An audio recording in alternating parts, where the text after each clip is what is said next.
rising from the rural wetlands, is a dramatic haven for the arts. Look at this walk up here. This is crazy. It's a real mountain climb. Yeah, it's good exercise. So here is the rooftop terrace. This is the peak of the mountain. Yeah. Wow.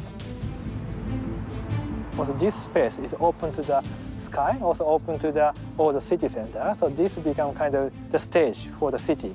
It isn't just about an opera house, it's about enhancing the cultural infrastructure in Harbin, which is not just a musical city for China, but it's really becoming an international city for music. In this episode of How China Works, Good, I like it, I like it, I like it. I'm bringing cameras and questions to places that outsiders are rarely permitted. We're going down. To investigate how China lives, works, and plays. Because I want to be a football star. In 2015, less than 10% of the population could be counted in China's middle-income group. By 2022, that will quintuple to over 500 million people. With more money and more time for recreation. They get to see their favorite characters come to life in the theater. This new generation is leading a lifestyle revolution. I'm Danny Forster, architect and international explorer. I've spent years investigating cultures and countries around the globe. Look at this thing! Look at this thing! You're creating an archive of humanity. Yes. And I'm back All right. Victory! to find out how China works.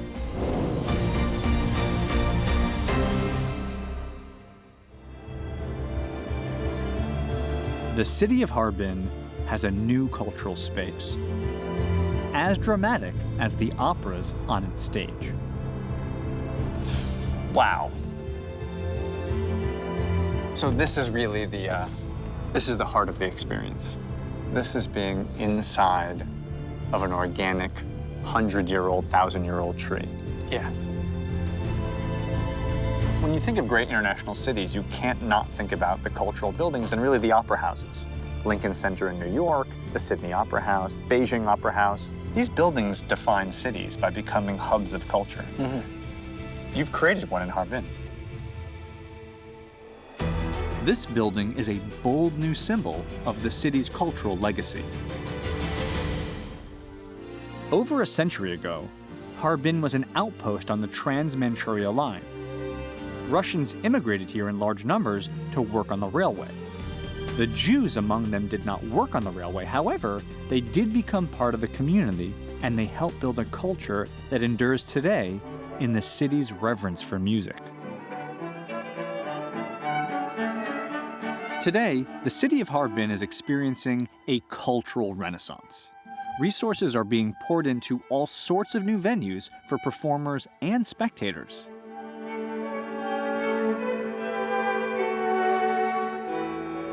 In fact, the city's 100-year-old synagogue has been painstakingly restored and reimagined as a new concert hall.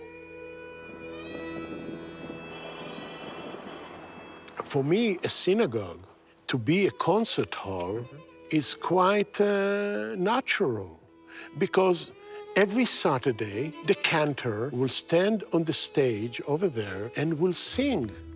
And the practitioners, the people who are sitting here, will sing after him. Then Professor Dan Ben-Kanan is an Israeli scholar who led the restoration of this century-old synagogue. So everything I'm looking at here was destroyed. absolutely, totally. Luckily, they didn't touch the windows.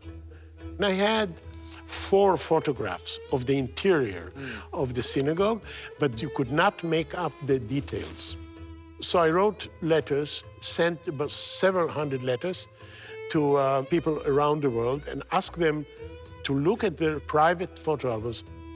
So all of these were rebuilt to Rebuilt. match the original elements That's right. that you had images of from an international letter hunting search. That's right.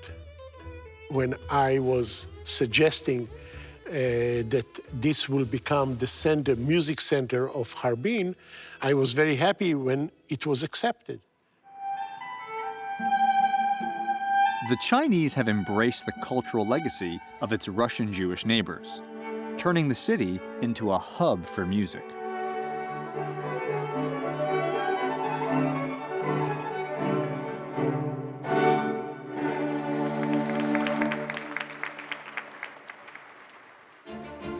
China's appetite for arts and culture is increasing. In recent years, rapid urbanization has given rise to a wealthier class of Chinese whose combined income is greater than all of the UK, Germany, France, and Spain's middle classes. And it's not just that Chinese workers have more money than they once did, they also have more time. 2 days off a week and 2 weeks off a year, which is double what they had in 1995. So what are they doing with all this time and money?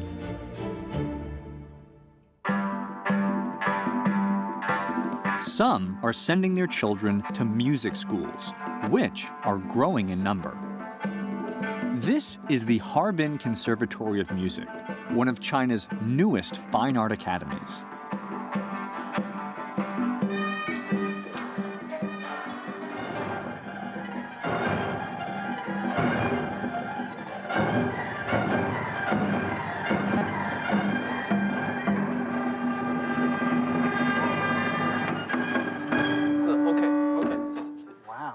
Hi, how are you? I'm Danny. Ni hao.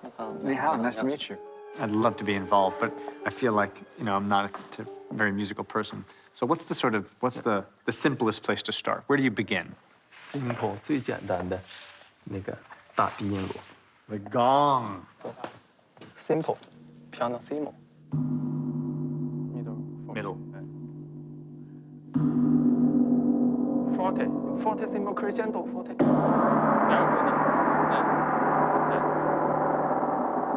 It's good? It's good? Thank you. Thank you all. I've traveled a great distance to come here to play the gong for you. You play in this 这个 orchestra. I'll play in the orchestra? Look at me. You conduct? All right, it's game time. Get ready for some serious musical majesty.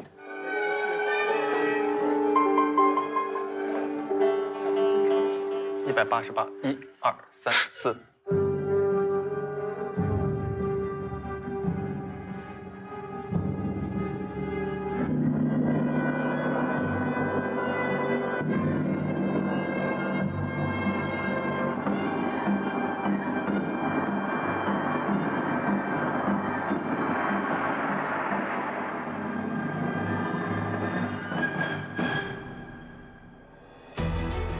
For some, leisure time is better spent on the field than in a concert hall. The Chinese now have the resources to master a whole new sport, a sport that is sweeping the nation. 好，下面我们来看一段视频啊。这段视频是2003第一队在河南漯河的时候与山东鲁能的一场比赛。 We are visiting a school that is dedicated to training China's next generation of football players. Tsingyuan, in the southern province of Guangdong, is home to Evergrande Football Academy. It has 50 pitches spread across 167 acres, and it can accommodate up to 10,000 students, making it the largest football school on the planet.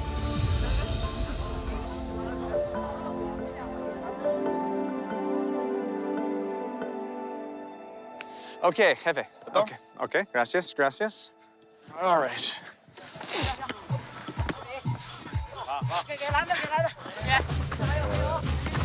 Wow.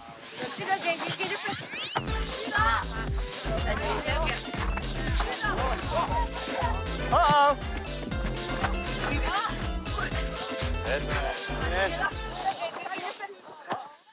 Okay. That was great. We played for 4 minutes. I'm gonna go sit down for 10.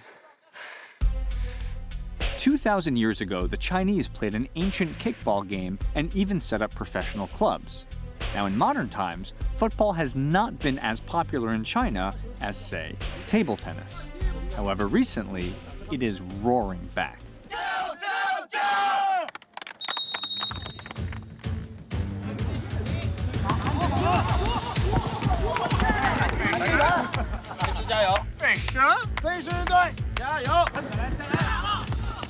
Amateur football leagues have sprung up all over China.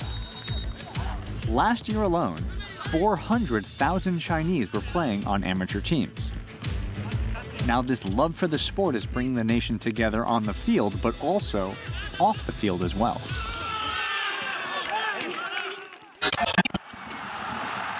Football is now the most watched sport in China. In 2015, over 1 billion viewers tuned in to watch their national team and local clubs.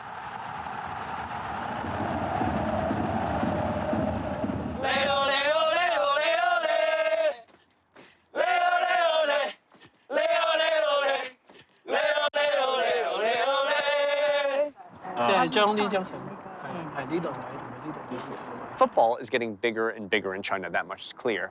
Games are bigger, attendance is up. But the real way to kind of understand just how deeply that passion runs is to see what the fans do when they're not at the games.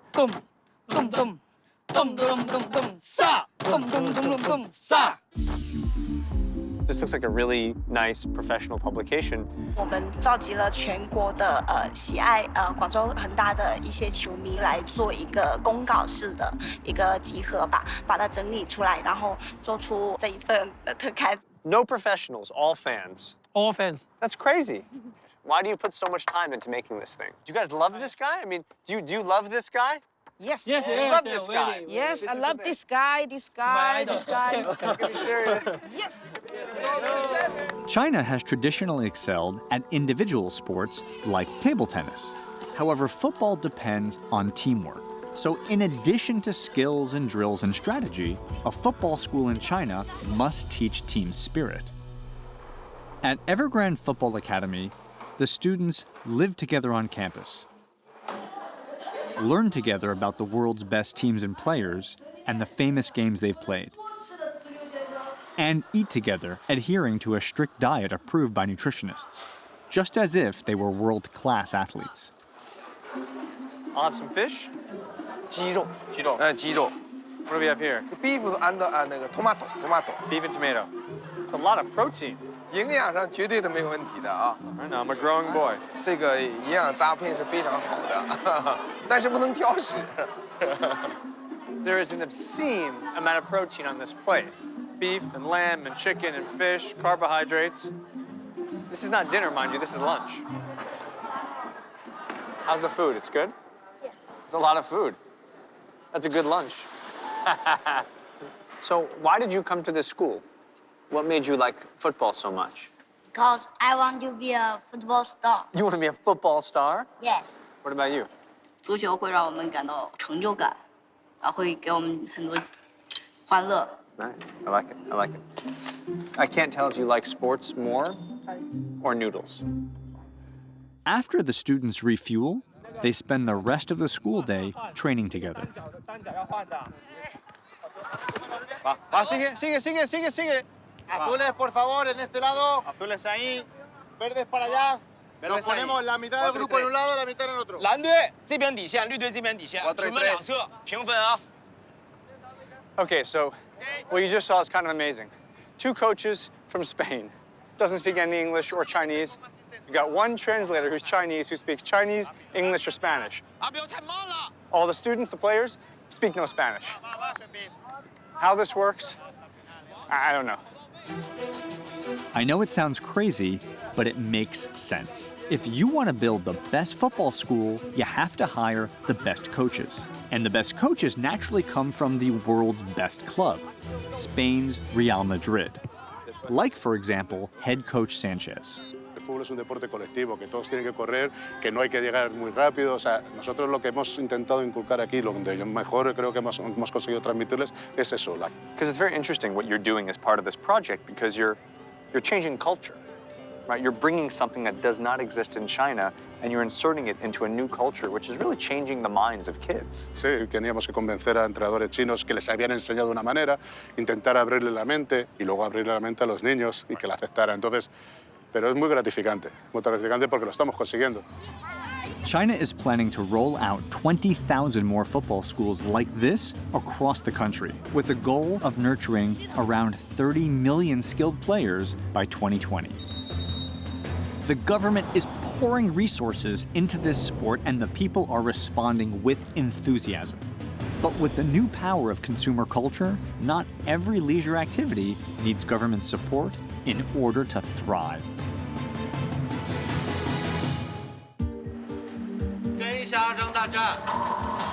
Rehearsals are underway for a play adapted from the Chinese novel Grave Robbers' Chronicles. Now, unlike a conventional bestseller, this novel was born online and quickly rose to fame after receiving 18 million downloads. Thanks to the country's eager embrace of the internet and mobile phones, online literature is booming in China.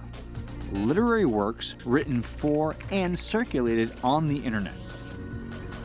150 million characters, or about 100 million words, are uploaded every day to be consumed by almost 350 million Chinese readers. This brand new industry is already worth nearly 1.3 billion US dollars. And the backdrop to this new cultural phenomena is Shanghai. High-tech cities are especially fertile grounds for this flourishing industry. And it's here that this virtual craze sometimes takes the very real form of fans crowding in the streets. Every year, Shanghai plays host to the largest cosplay event in China, where fans pay homage to their favorite works by dressing up as beloved characters. That's nice, that's nice. Give me more, give me action. Love the camera, use the eyes. Confusion, passion, fire. You know, they say imitation is the most sincere form of flattery, and that could not be more clear than here tonight. We're a bunch of friends who are so into online literature, they've decided to dress up and create their own homespun photo shoot, which, by the way, I have to direct. Let me see those teeth. Believe in yourself, but don't tell us you believe in yourself. Thumb in the pants, bend that knee. Yeah, oh, there it is. Good, I like it, I like it, I like it. Talk to the camera. This is your friend, talk to the lens. Oh, there it is. Beautiful, beautiful. Nothing could feel more modern than literary worlds living in the zeros and ones accessed by millions of handheld computers. So it's startling to learn that behind this phenomenon is one of China's oldest artistic traditions. 这边是我们的工坊。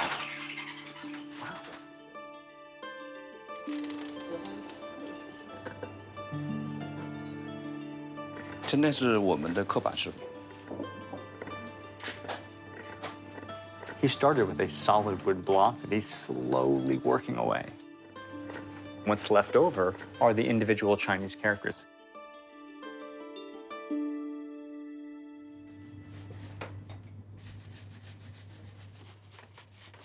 Once the wood block is fully saturated, covered in black ink, we bring the parchment over, and she physically presses down on the paper, and that contact, that interaction, produces that.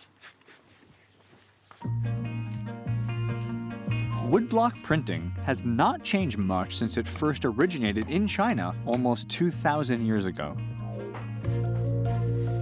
我认为啊，中国的最美的这种最根本的文化，应该源于汉字，因为汉字是中华文明的这个根源，也是负载在中华这个整个的历史上的这个汉字的灵魂。 It was 2,000 years ago when the Chinese invented paper. It was 1,000 years ago when they invented printing. Now, these innovations made literature available not just to a wealthy few, but it revolutionized Chinese society, which reveres the written word. And yet, despite their love of the physical printed word, it's the Chinese that are embracing the revolution that is online literature.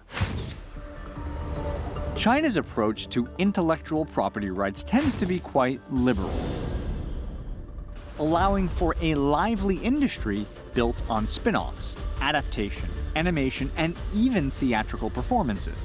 And with more leeway to comment on or even recast existing art, fans have the opportunity to influence the very works that they love. What can you do about my nose? It's very big. It's okay. It's okay? Very handsome. Handsome, you think? Yeah. All right. Before the show, gotta put your face on, gotta get the makeup, gotta get the hair, gotta get the moneymaker ready. Of course, Simone, you don't need any makeup. You look beautiful as you are. I wouldn't do a thing. You're perfect. At Super Sky Theater, Simone and her troupe are putting on a theatrical production based on the blockbuster digital novel. And the novel's fans are also playing a role.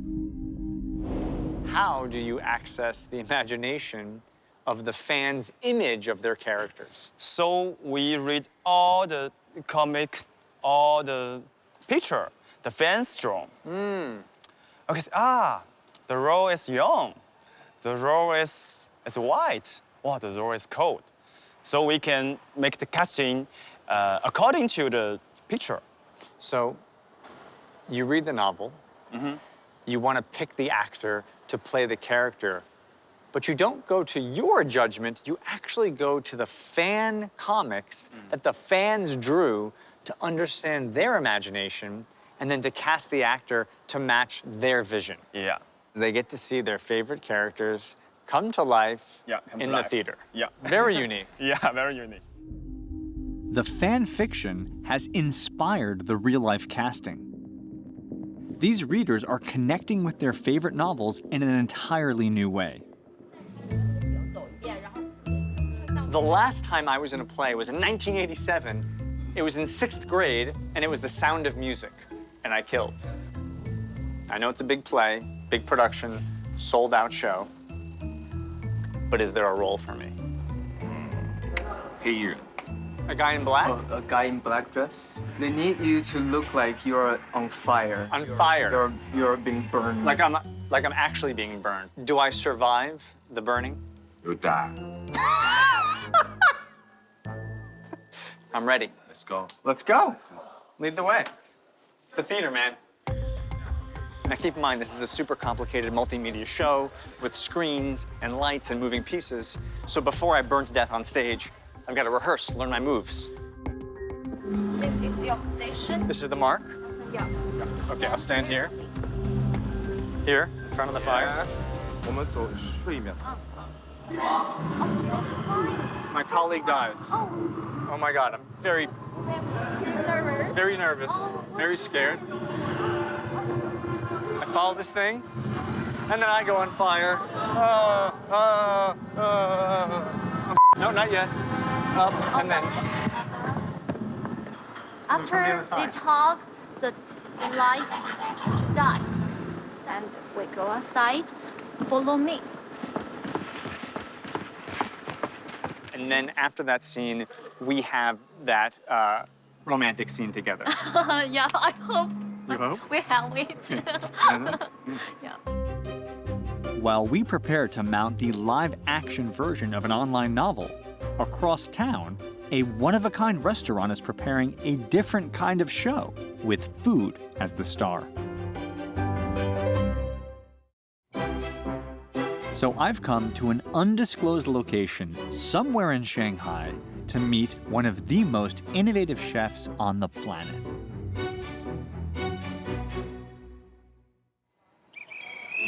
China's financial capital is making a new name for itself. With over 180,000 places to eat, more than in London, Paris, and New York City combined, Shanghai has become the nation's food capital, attracting foodies and celebrity chefs from around the globe.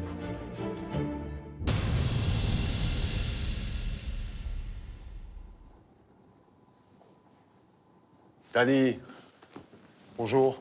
Bonjour, chef. How are you? I'm impressed. Welcome to Ultraviolet. Thank you.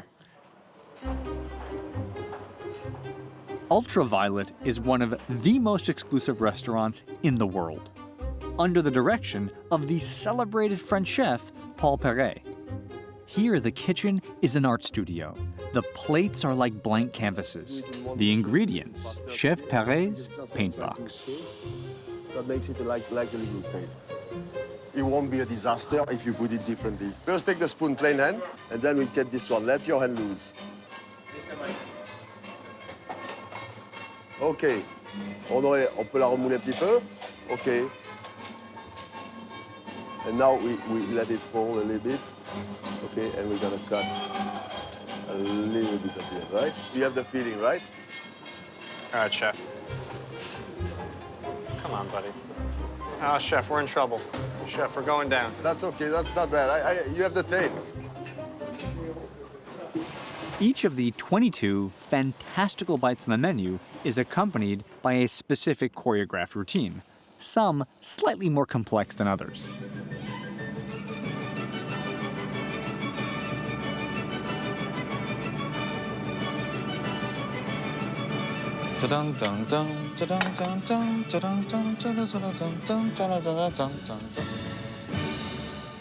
Right? But no. What was wrong with that? Right hand? Right hand, sorry.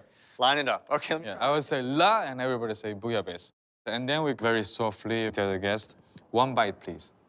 1 bite, please. Do I say la? You don't need to say la, okay? I'm the only one say la. No one else but you says la? Yes. Got it. So let's try that. La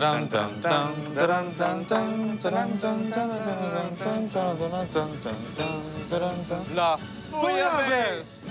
1 bite, please. 1 bite, please. I just want to be clear about this. Please. All of this we're talking about Yes. is to serve 1 spoonful. Just for 1 spoon. Okay. This better be the best spoonful in the history of spoons, by the way. Timing is critical for reaching the peak of a dish. When you remember about one dish, you remember about 1 bite. You set the stage for the bite. You set the stage for the bite, definitely. Oyster. It's all about the way I love oyster. I love oyster very cold. I love them full iodine. It's an amazing thing that all of the elaborate orchestration brings us back to probably your memory of an oyster you had sitting somewhere as a child. Perfect. In the background, I've got the sound of the sea behind me, and on all 4 sides of me, I have the image of that seawater coming in around wooden dock legs. And the smell of the sea. That's the idea of ultraviolet. Chef Paul Perret is on a quest for the perfect bite, and he has chosen Shanghai to be the site of this grand experiment. By combining technology, artistry, and food to create a single, powerful experience, one highly produced moment at a time.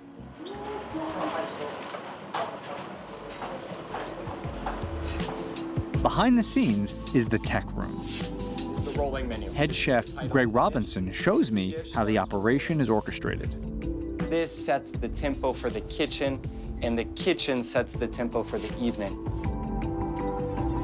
If you lose that tempo, you lose that feeling and loses that excitement and loses that emotion. Every moment is considered. Every moment is thoughtfully crafted by you guys. That is correct. Lights, smoke machines, smell machines, LEDs, projectors, servers, chefs. I mean, all of that to come together to create this experience. This is a performance art piece. With this level of innovation, dinner has become something more than food. It's a provocative art form designed to satisfy the growing Chinese appetite for arts and culture. Case in point, this evening's performance, in which the digital novel The Grave Robbers Chronicles has been adapted for the stage. The fans are eager to see their favorite characters come to life for the first time. And they are no doubt especially excited to see my character, otherwise known as the Man in Black. Pants? Jacket. Okay, one last piece of the puzzle. And I'm in character.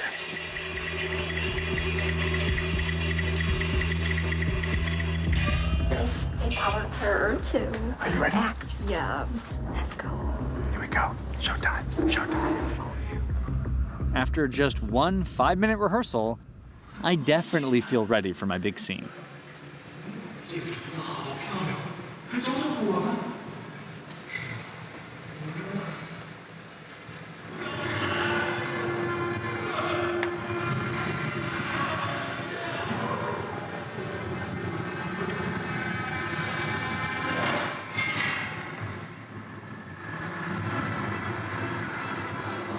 What's happening? I want to look, but I'm not supposed to move because I'm dead.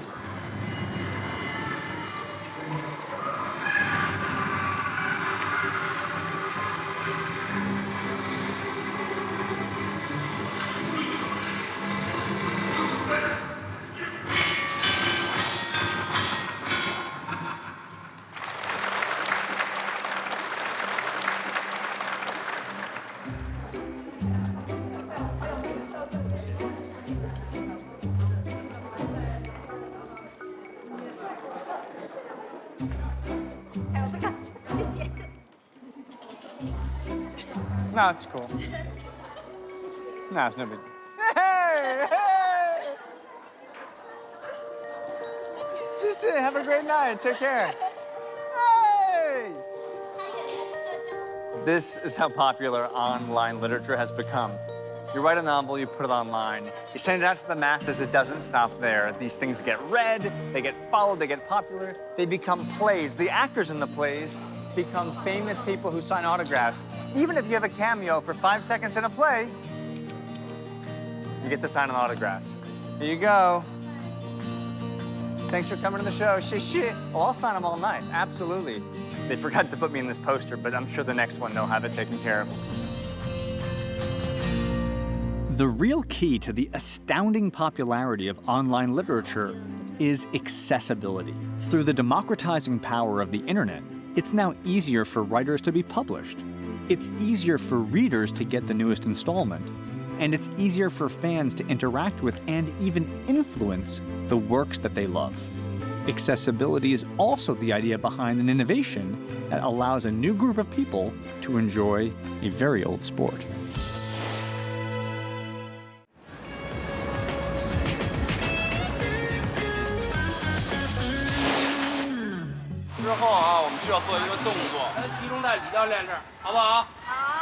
What's cuter than 7-year-olds who don't know how to ski? I mean, it's amazing.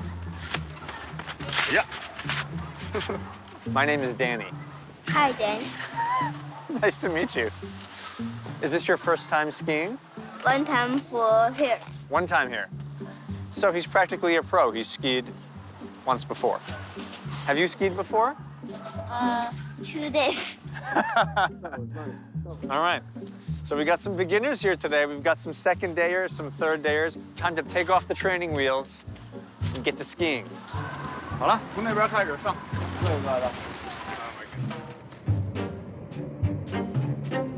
These kids are taking part in a holiday program to learn how to ski. Now, while that might sound normal, it isn't. Because they're here in the dead of summer, in Beijing, inside of an indoor ski dome. You ready to go? You good? Yes? All right. Boom. Boom. Boom. Oh! All right.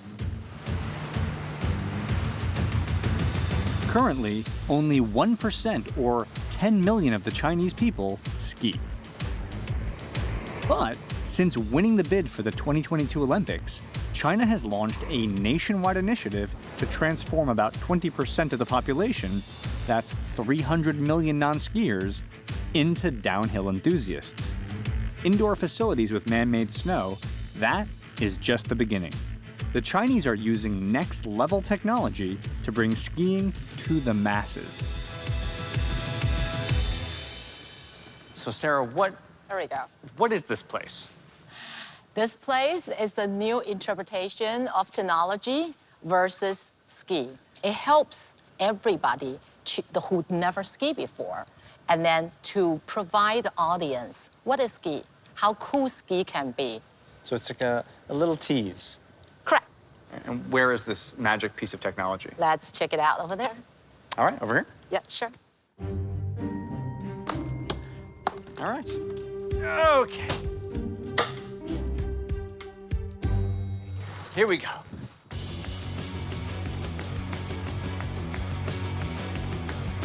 Now we got it. This seriously feels like skiing.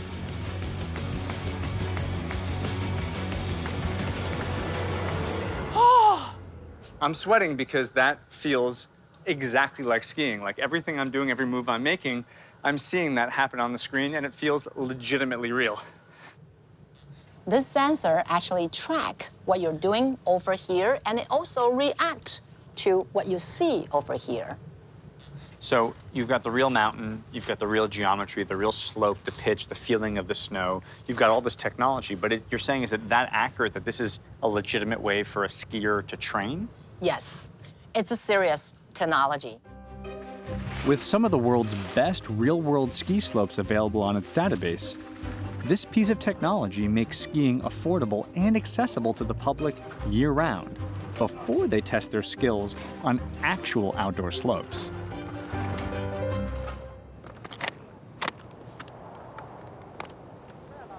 All right, I'm at Mount Guakui in the Yabuli region, and I'm about 1,300 meters above sea level. And I have not skied in about 10 years, which means it's the best time to go practice. I forgot my pole. Is it back there? Help? Help!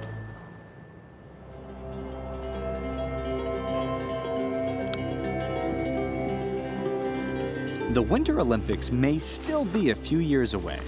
However, China's elite skiers are already preparing for a gold medal win. Ni hao. Ni hao. Ni hao, I'm Danny. Hello. Nice to meet you, sir. So, Coach, tell me, what's the plan for these guys here? 我们今天下午主要是练习回转 Slalom? Slalom? Slalom. That's what we're doing.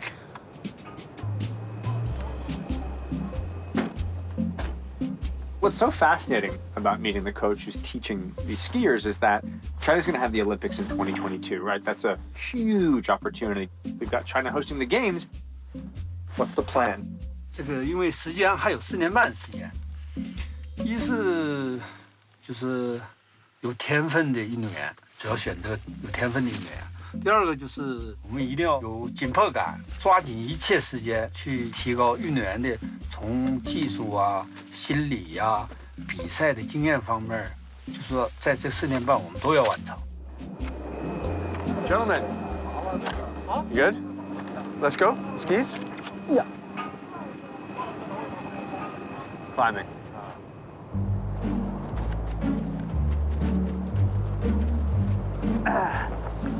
No snowmobile? Like a couple of dogs? Mush! Mush! We go up? No, I guess we're carrying it. All right. It's freezing up here, and the wind is blowing, and there's not a lot of powder. It's pretty hard snow, kind of icy. So this isn't going to be the easiest run for these guys. And by these guys, I mean me. Go.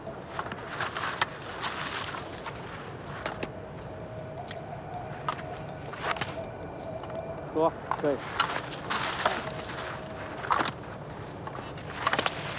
Whew, snow is coming, the wind is blowing, it is cold. Go. Go? Go. Me, go? See you later.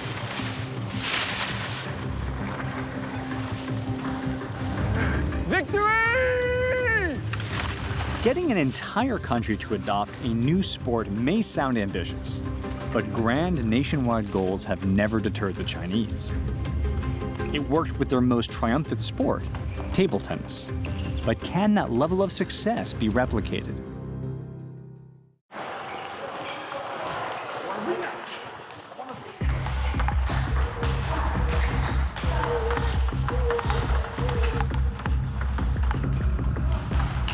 This is the China Table Tennis College, located in Shanghai. It is the world's first professional institution for the sport. Young talents from all over the country have been specifically recruited to train right here. So I've gotten a chance to scout the place out, look at their players, and I'm ready for my match. I'm gonna take on one of their best players. One of their best 8-year-old players, but the point is this. Myself, Winjia, you and me, USA, China, Olympic rematch. Who's gonna win? Are you ready? Are you ready? Yes. You're going down. You're going down, Winjia.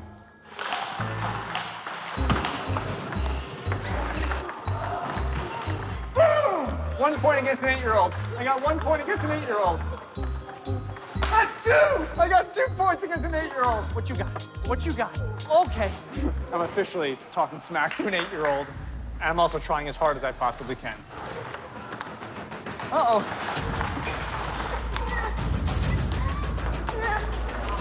Oh.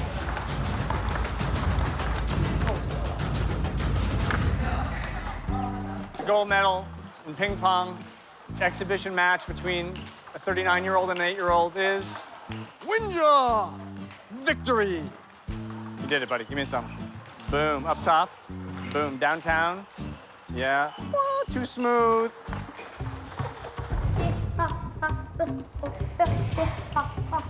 When China won all 4 medals in table tennis at the Rio Olympics, exactly nobody was surprised. The Chinese are without a doubt undisputed champions, having won 28 of the 32 Olympic gold medals in table tennis since 1988. Why is China so dominant in ping pong? 整个国家在支持，他们的训练时间可以保证，然后队医啊、体能教练啊都有跟踪嘛，然后各个省的教练都是集中到一块的。他们是每天上午读书，下午训练，下午每天是3个半小时的训练时间，每周有3次是晚上训练，1个半小时到2个小时左右。 We're talking about 6 days a week, 6 hours of training a day. You've got school in the morning, training in the afternoon, homework at night. And this is full time. So at night when they sleep, do they hold the ping pong like this or do they hold it like that? In short, China now dominates the sport of table tennis because it decided to. In the 1950s, when table tennis was declared a national sport, the country poured resources into training programs encouraging everybody to play and cultivating talent at a very young age. With this large a population and this singular a focus, the results are bound to be impressive.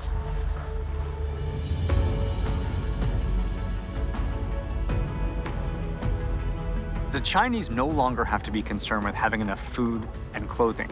Thanks to rising income and additional leisure time, their focus has shifted from simply living to living a more balanced, healthy, and cultured life.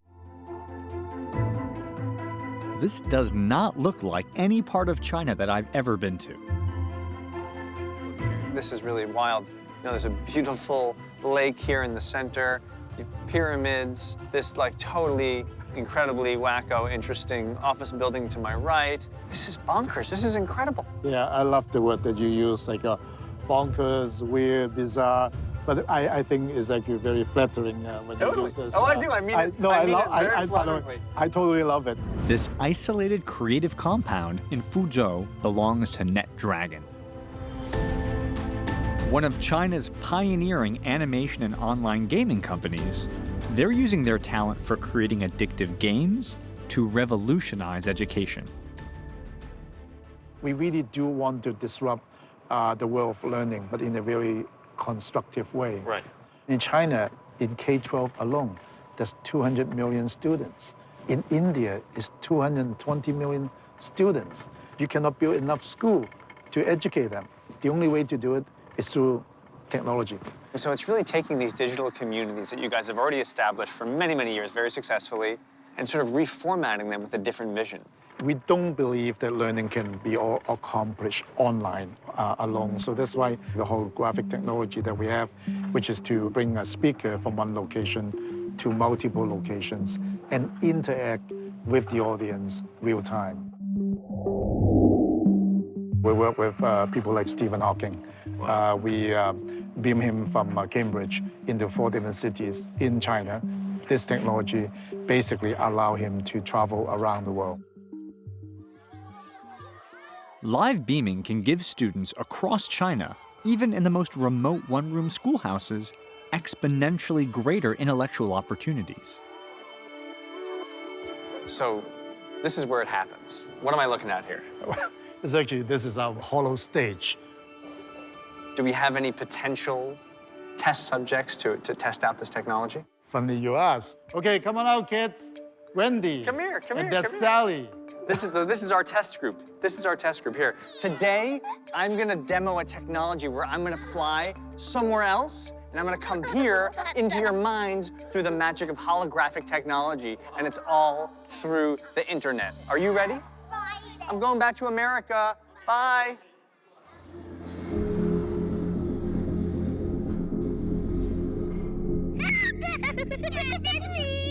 Greetings from America. Hi, Wendy. Simon, you're losing control. I lost control. I have to admit, I think I run company a little bit better than managing 5 kids. You can't touch me. Come here. It's Wendy. Even though the kids lost their minds, I do think it actually does speak to how exciting this really is, because if you're in a classroom and you've seen the same teacher every single day, then all of a sudden, one of your heroes comes beaming in from who knows where. That's an amazingly inspiring moment. That's an incredible experience. Good luck. Well, see you, Danny. So beam him up. Beam me up, my friends. Take me up, Scotty. This is just how wired the Chinese have become. They're taking a technology that really seems like science fiction, and they're using it in their everyday lives. It's hard to believe that 30 years ago, the internet was non-existent in China. In the decades that followed, the government made it a priority to speed up and expand data networks to support widespread smartphone adoption. With connection came greater communication, faster moving information, and, in recent years, ever-growing consumption. Today, the nation boasts the biggest e-commerce market on the planet, and nothing showcases China's passion for online shopping more than one single day.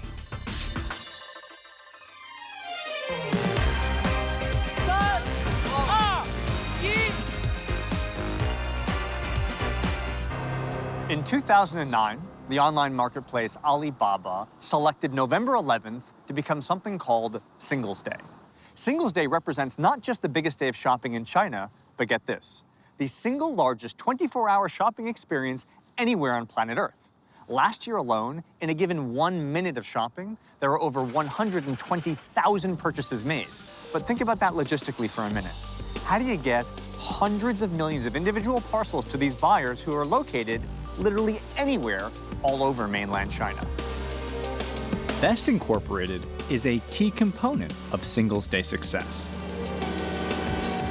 Founded a decade ago, this supply chain company has both technological infrastructure and physical infrastructure.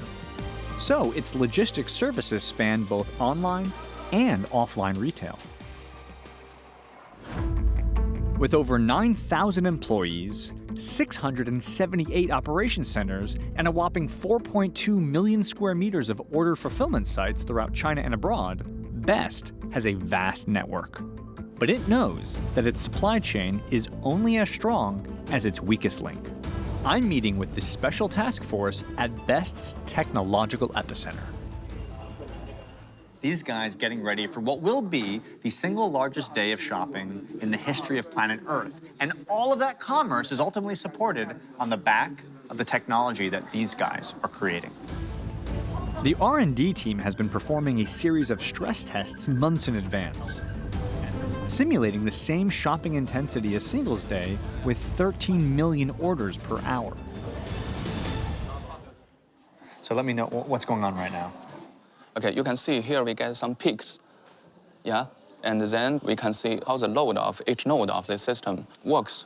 So essentially right there, that's a fake spike. Yeah.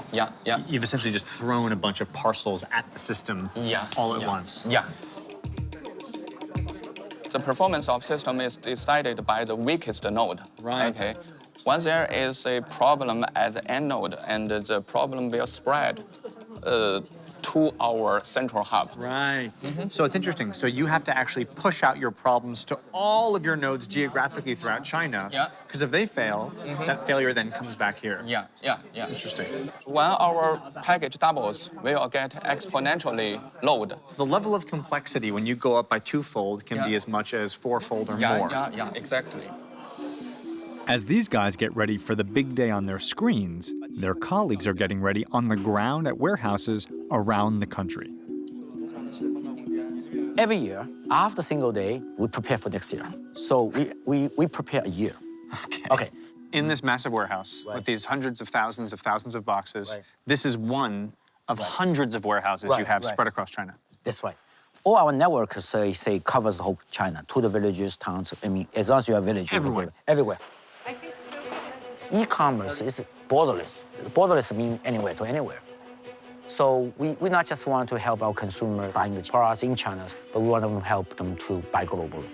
So, but your point being that through technology, borders have vanished. Right. And a customer can be anywhere. Right. And a product can be anywhere. Exactly. Supported by logistics companies like Best, China's online shopping fever has created over 1,000 Taobao villages, clusters of rural entrepreneurs who have opened shop online, transforming the country's backwaters into booming trade hubs. Look at that. Oh, my Lord.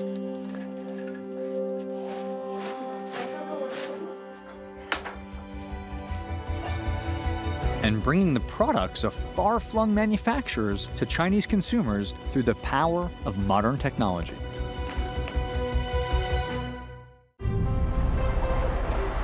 A little-known city in northern China has become a center for technological experimentation. A pilot initiative where big data analytics is being integrated into the urban and social fabric, a so-called smart city in Yinchuan. Watch this. I step on the line, the camera catches my face, my nose, my bone structure, and nothing happens, right? Nothing happens because I'm not supposed to be here. In other words, because my face is not registered inside the building, the door does not open. However, if my friend comes here, stands on the mark because he is supposed to be here, stands on the mark, camera sees his face, open sesame, we can go in.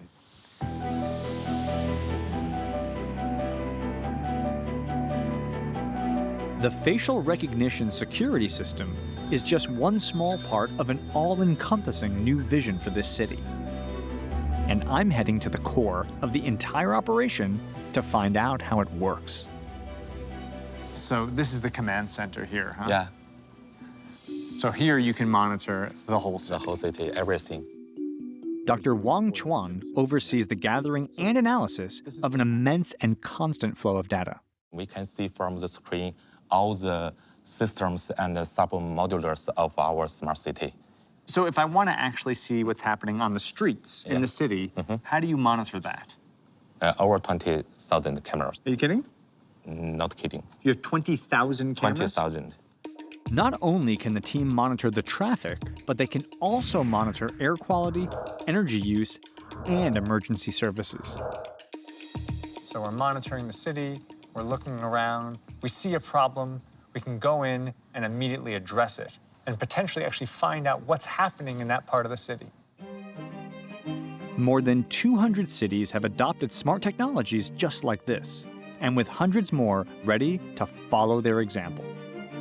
The idea is that innovative technology can gather huge quantities of data and put that data to use, improving people's lives. That idea is being tested on a more personal level as well. 7 sensors on each hemisphere of my brain. And if you look at the screen right there, it's trying to get a good, clean connection such that I can read my brain waves. You are coming down, the wave, it's flat. Okay, so I'm trying to chill out. I'm thinking about a walk on the beach, a meditation retreat. Is it working? Try to take some deep breath. Deep breath. Now there's a blonde naked woman on the beach. See that? Judy! That's both a... See, I do read your mind, right? Well, that was awkward. It's kind of amazing, though. I mean, like, you really can't hide. You cannot hide from your thoughts. They're not just reading minds. They're harnessing brainwaves to allow humans to interact with the physical world without moving a muscle. Okay, here we go. You see the coins in different colors on the screen. Yeah. Try to move the card to collect the coins. I'm thinking to the right. I'm thinking to the left. Oh my God, it works. This is not a joke, and by the way, you're able to see this in real time, right? No one's messing around. Jenny's not doing anything behind the scenes. I am moving this car with my brainwaves, and as you do this, look to the left. You can see on the left side, as I'm thinking, those thoughts are producing actions in a video game. This is insane. What's fun in the context of a video game is actually serious progress in the medical world. In fact, hospitals are exploring the potential of this technology by testing it on patients with paralysis. The computer will analyze the EEG pattern. If a specific pattern is detected, it will send a trigger signal to the stimulator. And then the stimulator will stimulate the muscle to contract, and the movement will be done. So just to clarify, after Mr. Xie had a stroke, the left side of his body has been paralyzed. So what we're doing right now is putting these muscle stimulators, electronic stimulators on his left arm.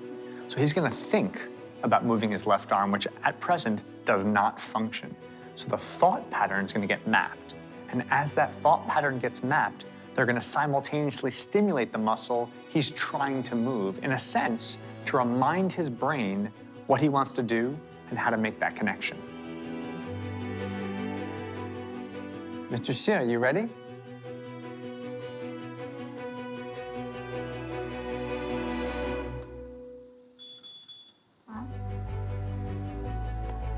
That is amazing. That's amazing. That's amazing.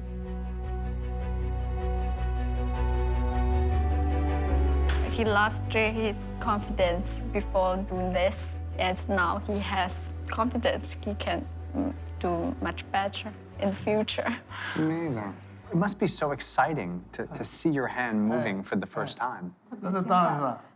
So this is really extraordinary. Like, this is a man whose left side of his body was paralyzed after a stroke, and if you can see my hand right now, he's got a strong grip on my hand. You've got a strong grip. Thank you, sir. With hundreds and millions of internet users producing precious data sets, China is turning into a big data lab. So every day we can process about 6 billion search queries in China. We can also handle more than 30 billion location requests each day. That means throughout the course of the day, people's mobile phones move around the city. You can then look at 30 billion moments in time. Yes. You can know how many people are working there. Yes. What their shopping pattern is like. Yes. What their disposable income is. Yes. And from that, in a very, very different three-dimensional and visual way, determine the trends of where the Chinese economy is moving. Yes.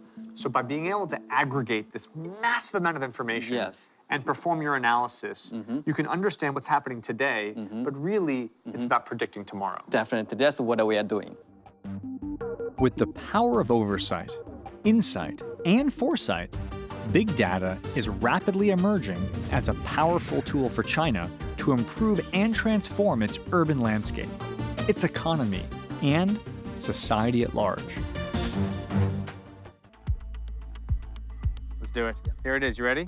5 seconds. 5, 3, 2, 1.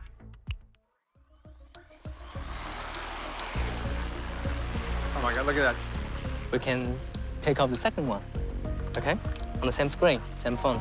Maximum efficiency, not just one drone. 2, we'll have a coordinated dual flight path to hit this thing as fast as possible. Right. China boasts an agricultural history some 4,000 years old. its food security has always been reliant on farmers. However, feeding this growing nation has come at a price. People are still using hand spray or using tractors in China, but they are very inefficient. Lots of pollutions, water pollution, land pollution. China feeds 1/5 of the world's population on only 7% of arable land. And that disparity is only going to grow. While at the same time, more and more Chinese farmers are expected to leave the fields and move to the city.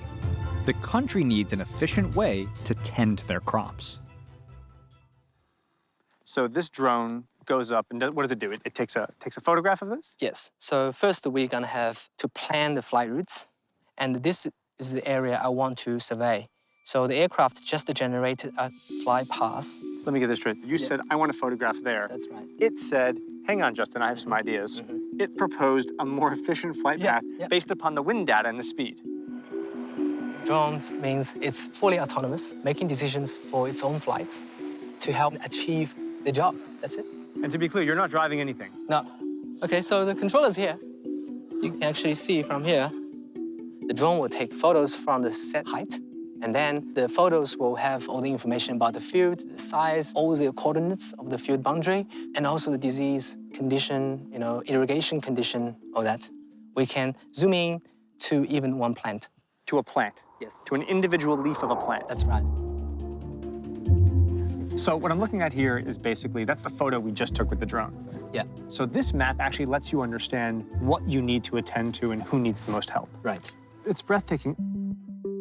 All right, so now we have the data. Yes. This is the information that came out of that reconnaissance effort. So this copter is going to now treat this field behind me. That's right. And it's going to do so based upon that data. That's right.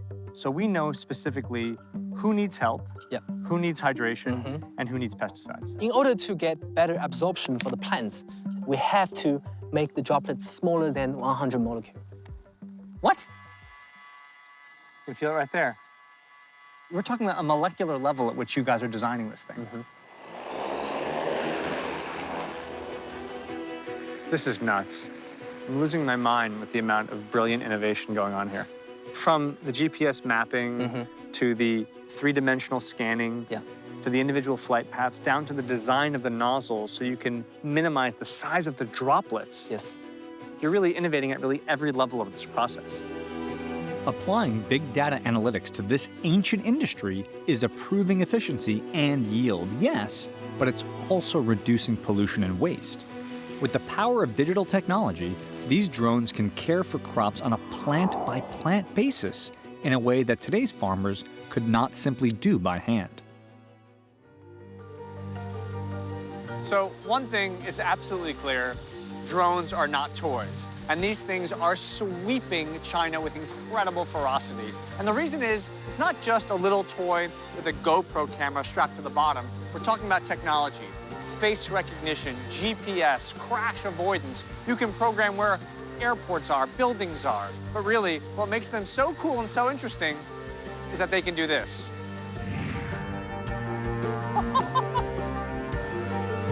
There we go, there we go. Amazing. Woo! That's nuts! Since new regulations require that all drones be registered and all drone pilots be licensed, there's a new demand for instruction that can turn amateurs into professionals.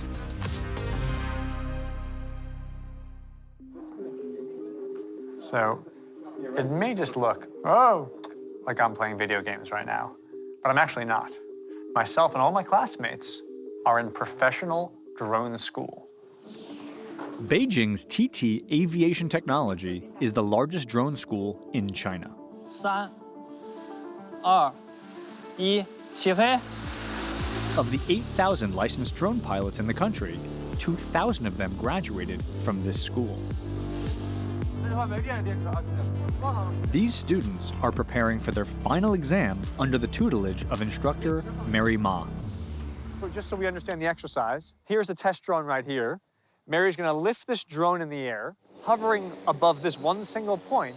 It's gonna rotate 360 degrees, and what we have to watch for is, does this drone sway from this very location in space? Look at the intensity on Mary, right? This is like super, super hardcore, really rigorous, and there's a tremendous amount of focus on both these guys. 我现在把它切给你，你来感受一下啊。好，3、2、1，切。好，继续看。Spoke too soon, Jackie. 继 Come on, 续 stay focused. 继续，对，对围45度， Oh, he's getting 很 it. 好，很好， Jackie's getting it. 很好 Look at this,，对 Jackie. 侧，对， Look at 一步 this, 一步的 Jackie. 开始， Look at this. 对，很好，继续。 There you go. Woo! Whoa! That was intense. No Is it problem. hard? I think you can. You sure? Yeah. This Rotation. ruler. This direction. Direction. Mary, you Okay. trust me? OK，No，等一下，稍等一下，稍等一下，稍等一下，稍等一下。She speaks English when it counts. 1, 2, 3， I 給 got 我 it. I'm on it. I'm on OK， it. 給我 Okay, I got it. I got it. I got 推 it. 油門，推油門。I got it. Stay with me. Here we go. Yes, left. OK。 Whoa! Whoa! Whoa! Look at this thing! Right. Mary! Right. Mary! Left. Left, yeah. Oh! Just a little bit, just a little bit, just a little bit. Okay. I'm sorry! Oh! Did a great job and didn't stick the landing. Now keep in mind, this looks like we're playing games here. It's not. And they're not graduating from like a hobbyist school. These guys are doing this to become certified drone pilots to have jobs and careers in agriculture, in photography, in movie making. Good luck, man. Good luck. The Civil Aviation Administration estimates that by 2018, there will be a demand for more than 30,000 drone pilots. With a growing population and a changing economy, China is embracing this technology as one way to address major logistical challenges. At the stroke of midnight on November 11th, a huge buying population unleashed their pent-up demand for goods that they've been eyeing all year. Monday was Singles Day in the country, the busiest online shopping day of the year. E-commerce platforms have turned the day into a 24-hour shopping spree. On what promises to be the greatest shopping event on Earth, I've come to one of Best Incorporated's warehouses in Shanghai, where a year's worth of preparation is being put to the test. During the normal time, we have 200 people in this warehouse. Right. But today, we have 2,000. What I'm looking at right now is 10 times the normal labor force working here. Yes, because you know the parcels is almost 100 times as usual. We're talking about a 100-fold increase in business. Increase in business, yes. It's a very high peak. What's the biggest challenge with dealing with this huge volume of orders on 11/11? You have to find the right item in the picking and the sorting stage. What kind of level of accuracy do you guarantee when you send these parcels out? We guarantee 99.99%. 99.99%. Yeah, sure that. It's a tall order. They've got 100 times more parcels than normal. However, they've got a pioneering cloud warehouse system to handle the influx. So each of these enumerated blue baskets represents a person, right? A location to which these things are being sent. Big data from e-commerce orders are organized and interpreted as instructions through artificial intelligence systems. They then communicate with the labor force via mobile technology to help them sort and track inventory as those orders pour in. Where are we going here? Next location is here, yeah? Okay. Thank you. 1, 2, 3, 4, 5, 6, 7, 8. 8. So we get the happy sound. That sound tells us that we have completed our task. We have our 8. Then we get sent on the next treasure hunt.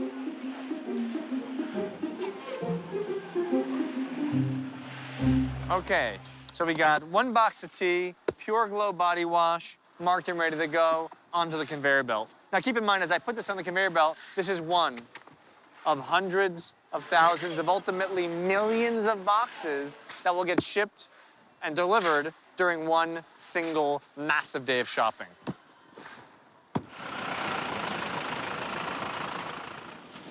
The packages from the warehouse and dozens of others just like it converge at sorting centers. Some hundreds of millions are filtered through this high-tech facility, one of over 280 in the country, where they're sent out for distribution and ultimately delivery. 好，来卸货了啊！ After about a year of preparation, 24 hours of absolute e-commerce madness, we have now arrived at the final step in the process. Unload the boxes, load up the courier truck, and cross the finish line. The question is, where do I take them? Teddy is the man not just with the parcels, but also with the technology.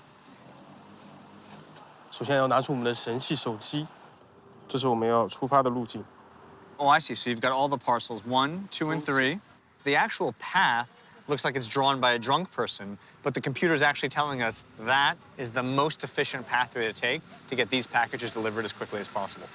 我开车，你跟着我。哦。 We're getting a phone call. Who's that? Hello， 喂。啊，是的，百世快递。 So not just does Teddy just scan the package, immediately thereafter, the person to whom we're delivering it gets a text. The clock is now ticking. Teddy, let's get this to our customer. Let's go. You ready? 您好，我是百世快递，现在到你小区门口，您在家吗？ Even during this explosion of e-commerce, driven by digital technology and sophisticated logistics, small local businesses can also play a critical role in getting products to people. So in some instances, folks will just not be home. So Best has partnerships with a whole host of local mom and pop stores all over the country. 好，行，可以，再见。 So instead of leaving it at their door, we leave it at the local shop, and they can come back and get it later. 1111. Is this her place? Here? Yeah?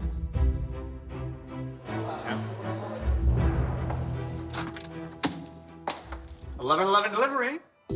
All of this started at the point where a consumer clicked on a product he or she saw on a screen. Online shopping is becoming commonplace, but the mastermind of Singles Day, Alibaba, is setting out to reinvent it. What is this? It's a Diva, and it's very simple, fast, and awesome. Put the paper here. Put the paper there. And what's that? Whatever it is. What is this? This is like a little phone charger. Yes, So yes. that's our stand. Put your camera in the thing. Here. And that goes into place. Awesome. This dedicated lab is creating simple-to-use tools to make products that we find online seem like they're in reach. Now hit the button. So for 20 seconds, we literally hang out. As I'm sitting here, a VR 3D digital piece is being built right now with my iPhone. That's it. Yeah. And the Diva. Yes. You and me. And it's done. Yes. Let's see. That is legitimately cool. In 20 seconds, we just made that right there. But now the question is, having made this beautiful little artifact, how does this thing get into the VR cloud? Let me show you. The guy knows everything. Businesses will soon be able to set up virtual reality stores as easily as a web page. The goal is to get every product on Alibaba's platforms into virtual reality, to give consumers a better sense of what they're buying and more fun while they shop. Kangaroos! So here's the okay. So for real, I'm on the street in Australia right now. I'm walking around. I'm not gonna say g'day mate. I'm not gonna do it. I'm not gonna do it. Oh, and I'm in a store. Okay. It's fully 3D. I can look down the aisles. I can see the different products. I see the milk. And there it is. My ability to shop, even though I'm physically in China, is in Australia. Alex, you've done it. You've turned me into a global consumer.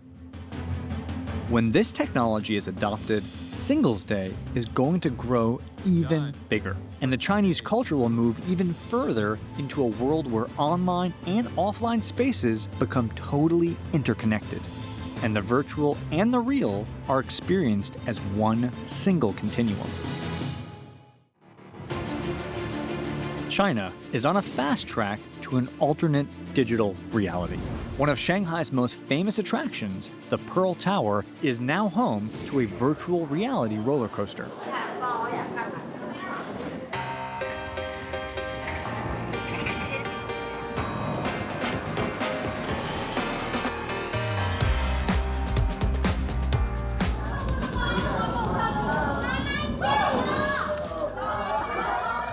felt for a moment like I was shooting outside of the building, flying around the towers, and I will not lie. I closed my eyes for a moment because I was afraid of heights. We did it. While virtual reality is still a novelty in the West, it has gone mainstream in China.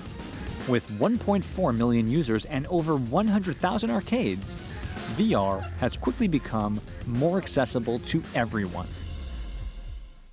I'm visiting Motion Magic, the company behind the VR roller coaster, to find out when the boom started and what happens next. 差不多在1年半以前，那么中国人大部分人并不知道 VR 是什么东西，但是短短的1年半时间里面，然后基本上全中国人都知道什么是 VR 了。So Tony, 5-10 years from now, where is VR going to sit in the contemporary media landscape? 以后在 VR 的世界里面，我们摸一样东西呢，我们感觉像是真的摸到了一样。还有呢，现在已经有这种嗅觉的 VR，也就是说，当我听到一个爆炸，然后我可以闻到硫磺的气息，那么这样的技术也会越来越成熟。In 2016, when Chinese leaders declared that VR was an important factor in China's shift towards an innovative world economy, industries and business leaders took heed. They established infrastructure and manufactured high-quality, affordable hardware, the tools that were necessary to develop this revolutionary new content. Today, China is a hotbed for international companies to test out their new VR technology. Okay, all right, okay. Felix, I was not aware that a VR camera was so heavy. Yes, it is quite heavy. Okay. Let's talk tech. What do we got here? This is a VR camera that will be using also the latest VR camera of this world. Yeah, we call it the Big Pumpkin. Big Pumpkin. Yep. Wow.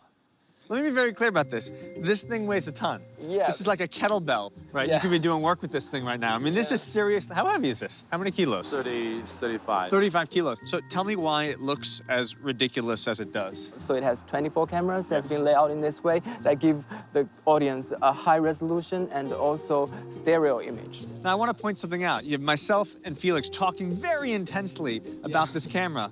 Look at this guy over here. Look at this one. Why aren't you carrying the camera? Look at you. You're the size of a tree. All right. Lens caps here. Look at that. Beautiful. It's amazing, by the way, as I'm pulling off a lens cap, I'm pulling off like 24 individual lens caps, right? You've got 4 cameras on the top. You then have 16 cameras all the way around the body. Another 4 cameras looking down. This camera is the first professional-grade cinematic VR camera built from the ground up, designed to capture 360 degrees. It creates moving images that fully immerse the viewer. What's interesting, Felix, is that on a camera like this, there's no eyepiece. But actually, we can just use this because it will be generating a preview for you. Here it comes. Here it comes. Boom.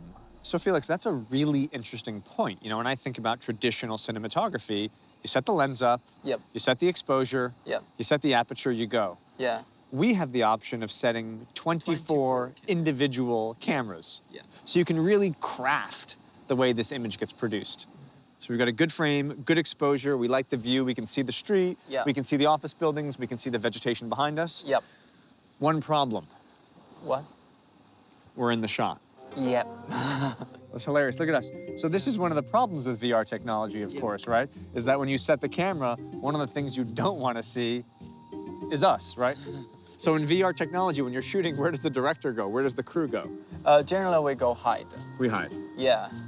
All right, you ready for this? 3, 2, 1. Action, here we go. All right, so close that down. Theo, you go here. Let's close this up there. Put that up. What about us, under here? Then just go down here. All right. Not as glamorous as I thought it was. Typically in regular filmmaking, the director has a little more of a best seat in the house kind of thing, but this is VR filmmaking. 360 degrees, 24 cameras, capturing all the action, with the exception of myself and Felix, hiding. What are your hobbies? Okay.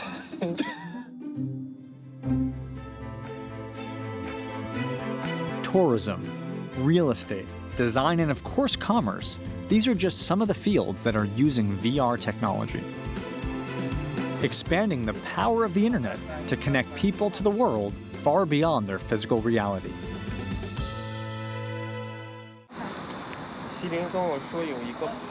Of the 731 million internet users in China, nearly half participate in a massive new phenomenon, live streaming.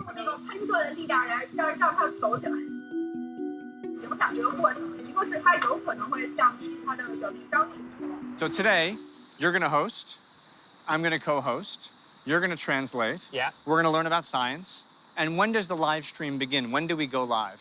Like right now? We're live now. Yeah. All right, we're live right now. It's happening. If you look to your left, the cameras are already rolling. The live stream is happening. Let's go host a TV show, shall we? Come on, let's go live streaming. After you, gentlemen. Welcoming me into the live streaming club are Muji and NT from Guaku, a platform for scientists to share their enthusiasm and their experiments through real-time daily sessions online. 大家可以猜想一下，就是在这三种情况当中，哪一种它到时候喷出来的液柱是最高的？ Muji is asking the audience which of the three contraptions will have the largest explosion. Now, the cool thing is, as he's asking those questions, they're putting in their responses, their possible guesses. So now they're going to stay tuned to find out what's going to happen. You ready? Ready. Ready? 3, 2, 1. Oh. Ooh. Turns out the people were dead wrong. There are now more live streamers in China than there are people in America. This user-generated content platform has spawned an industry worth an estimated $8.5 billion. That's more than last year's Chinese box office. My God, you're kidding me. This is not exhaustive. This is just an example of the most popular ones. My goodness. Social media expert Dr. Chen Lin explains the catalyst for China's latest craze. Okay, in the US, a smartphone average price is $499 US. In China, the cheapest one, okay, guess how much? $3. $3. Yeah. People who were not able to access to internet before now has access to the entire outside world. And live streaming is one of the most vivid way of sort of showing the outside world to these rural people. This is more than just mere entertainment. This is an interactive, dynamic, real-time relationship where fans can make requests, banter with hosts, and give virtual gifts which are redeemable for actual money.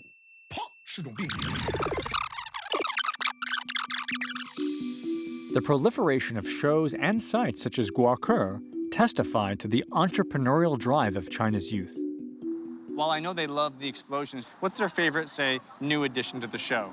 There must be some comments, I don't know, about, like, what's different about this show? Is there, I don't know, an American on the show? Oh, Are there some nice words about that?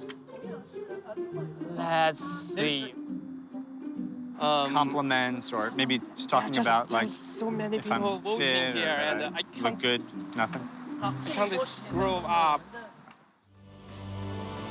The live streaming movement is representative of China's new era of engagement, a nation networked. With access to information anytime, anywhere, Chinese society is now more interconnected and more open than ever before.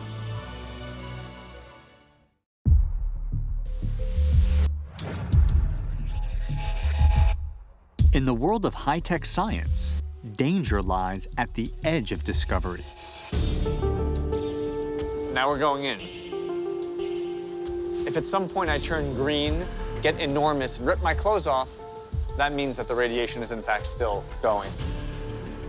Wow. That's it, huh? This is the beam.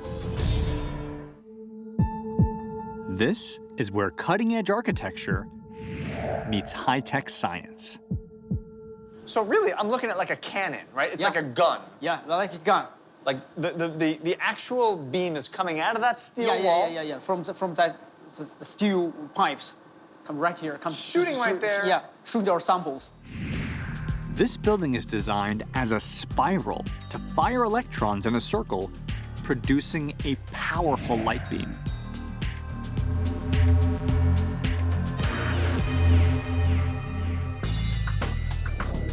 It's called a synchrotron. and it allows scientists to see things they never could before. In this case, Professor Chi and I are taking a closer look at the Ebola virus.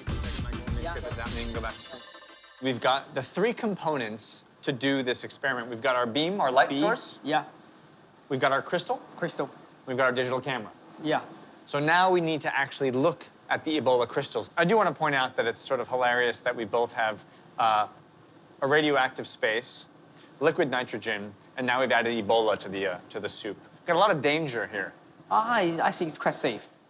It's quite safe. Safe enough? Yeah, safe enough. Quite safe. Don't worry. The liquid nitrogen frozen Ebola crystals, and now I'm going to insert it into the beam line. It's a tight fit. Okay, perfect. Okay. All right, here we go, here we go. Okay, here we go. Got it. Perfect. Okay. Okay. So if you look right there, you can see almost like a needle shooting out right there. Just on the edge of the needle, it's probably imperceptible to the naked eye. On the tip of that little needle right there is the Ebola crystal. So now the Ebola crystal is loaded into place. Now what? First, evaluate the quantity of crystals, then we collect this side. The Ebola epidemic devastated West Africa in 2013. The Ebola outbreak in Africa could infect over 20,000 people in just a matter of months, claiming as many as 11,000 lives in just 3 years.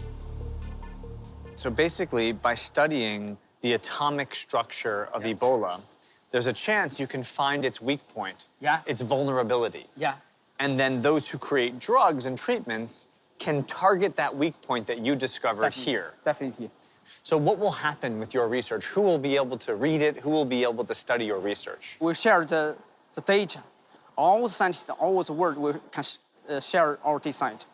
Throughout the world? Yeah, all over the world. So you're really part of a global effort to research Ebola and try and stop it. Yeah.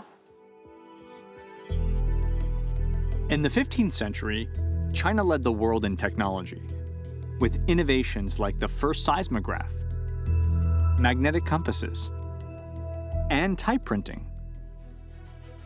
Now, it's making a 21st century comeback.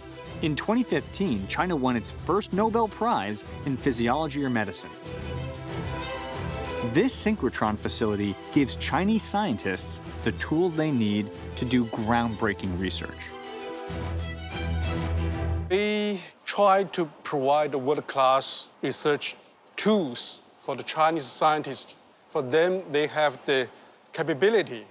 So a building like this isn't just a piece of infrastructure, but it's also a kind of a scientific beacon to bring back these young minds, to bring back Chinese scientists, to cultivate a culture of science here in Shanghai. Yes, right. And has it worked? Yes, I think, from the very beginning, and this is like a seed. This facility is, at the moment, is overbooked, and we can only provide 1/4 of the demanding time user required. Located inside Dangjiang High-Tech Park, this state-of-the-art facility is one of more than 70,000 companies transforming Shanghai into a high-tech center on a global stage. All over China, innovation is the buzzword. And it's also the focus of China's 13th five-year plan. You see, beginning in the 1950s, five-year plans guide the country forward. They address long-term issues, things like the environment, the economy, health, and infrastructure. This drive towards innovation is embodied in China's first special economic zone, Shenzhen. With new rules for trade and business, this city has grown from a fishing village into the metropolis that it is today, home to cutting-edge industries, both large and small.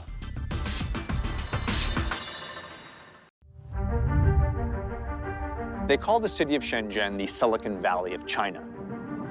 I'm heading about an hour outside of the city of Shenzhen to something called the China National Gene Bank. This is a place where they're sequencing DNA. They're trying to do things like cure cancer, remove birth defects, and bring back formerly extinct animals like the famous woolly mammoth.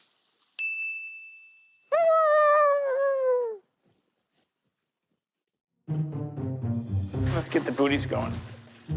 Things are looking good. Pop the collar. Got a nice look. Everything's going well. Until the last piece of the puzzle. The hat. I look like an idiot. All right, I'm gonna go in and get clean.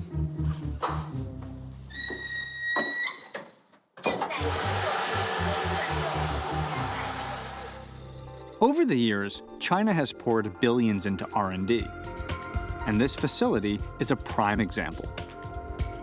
BGI is the world's largest genomic organization.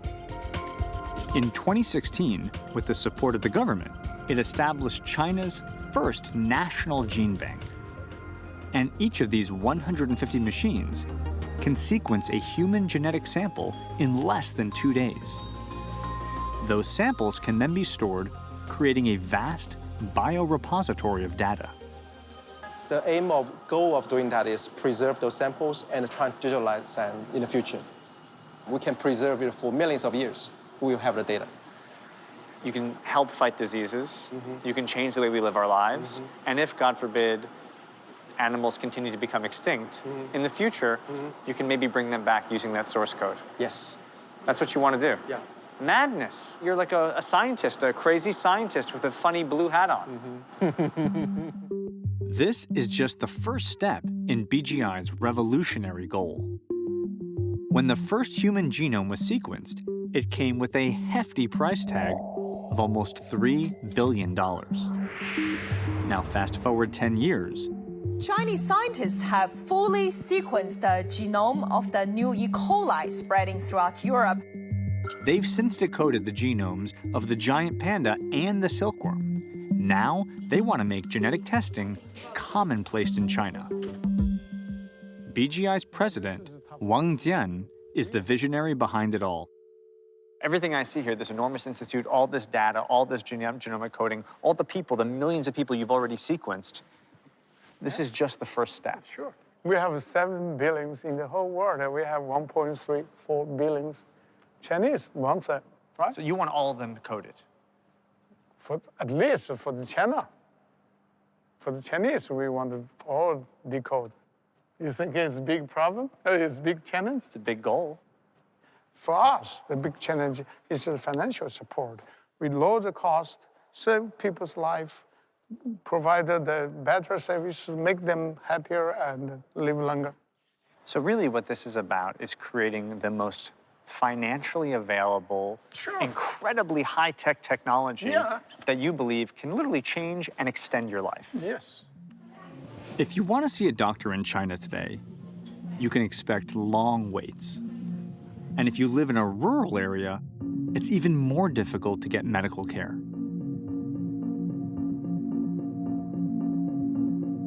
But Wang Jian believes that regular gene testing can help alleviate some of the pressures on the healthcare system. Every 6 months, Wang Jian has his gene sequenced. So in that dossier is the full genetic report. Yeah, the whole exome sequencing result. Here you can see Alzheimer's risk show OR ratio is 3.1, means person who have this disease risk is 3 times higher than the normal people. So I have to have my brain tested every year, every couple of months, to see if I get slowed down or memory is going up or going down. This idea that your life is in your hands is that you're empowering yourself with information that is otherwise hidden, right? I know my gene. I know what's going to happen, so I take care of myself. So in a sense, what you're trying to do is create a system for all Chinese people and ultimately all people to change the way in which they live their lives based upon the real hurdles that already exist in their genetics.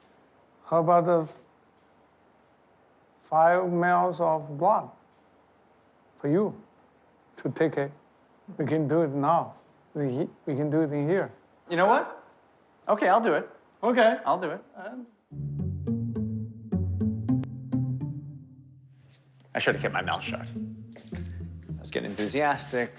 The chairman was talking. Everyone was happy. You can save your life. I did not want to do this, and now I'm going to go do it. Now I'm really regretting this.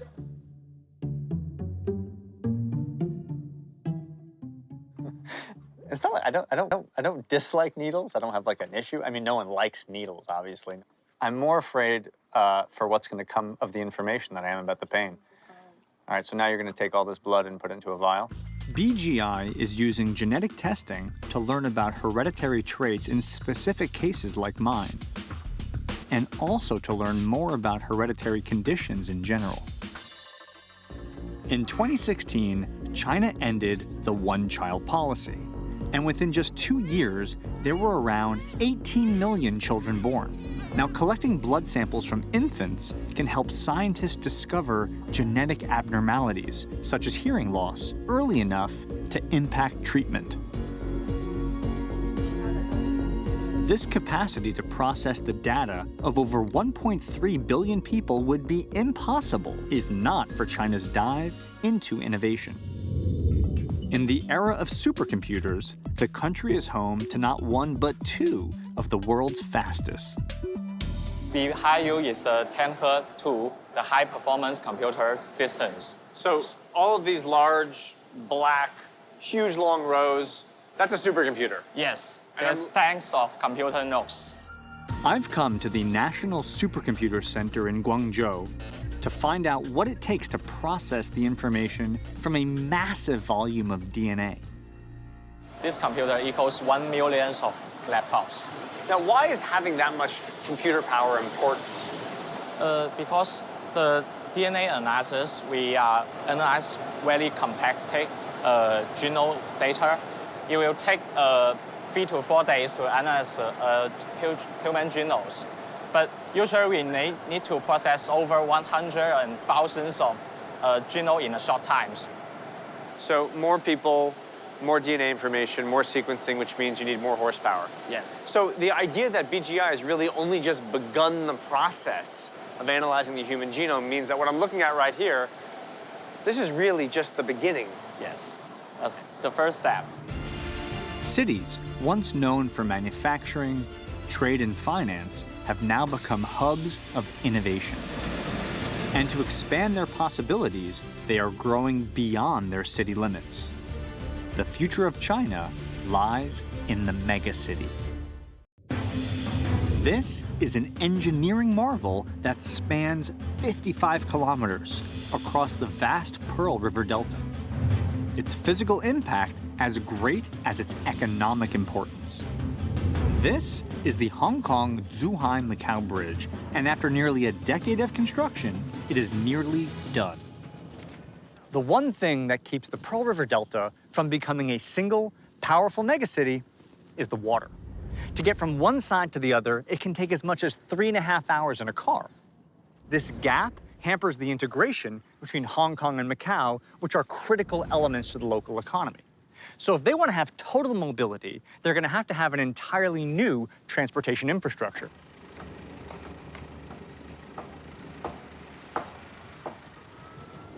So tell me, how long have you worked on the project? 我在这个项目，今年是第14个年头了。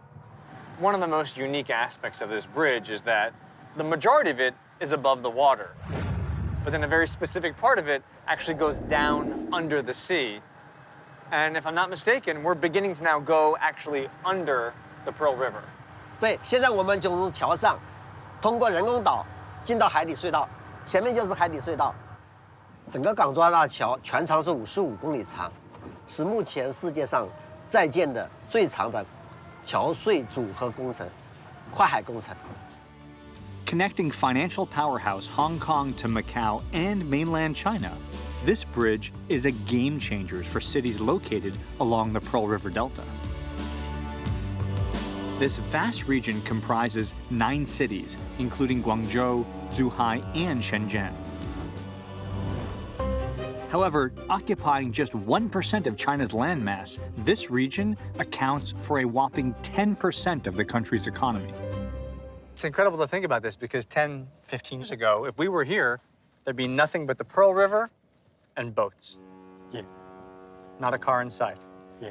with all the sea and the boat to cross the. And that's it? Yeah. And so we really should savor this moment because we're sitting here walking on a bridge, no cars, and yet in about 1 year's time, it's going to be insanely busy. Yeah. One day, maybe 10,000 cars. 10,000 cars? Yeah. And today? Just us. Su Yi was one of the minds that came up with the idea of building this bridge. The bridge is incredibly complicated, but the tunnel is uniquely complicated. Why not just span the entire way to Hong Kong? Why create this subterranean bypass? First, is China, you know China is the export-oriented country.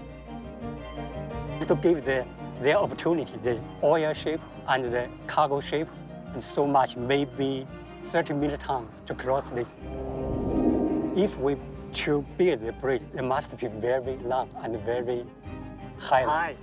However, we also have the Hong Kong airport side.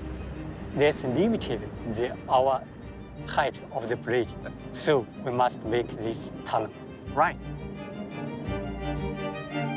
The airport said you couldn't be high. Yeah. The ships had to get through. Yeah. So the result is you go under. Yeah. So you want to have that vehicular connection, but you also want to maintain that maritime connection. Yeah, correct. It's a crazy project. This is the world's longest sea-spanning bridge. And it stands as proof for just how far Chinese engineering has come.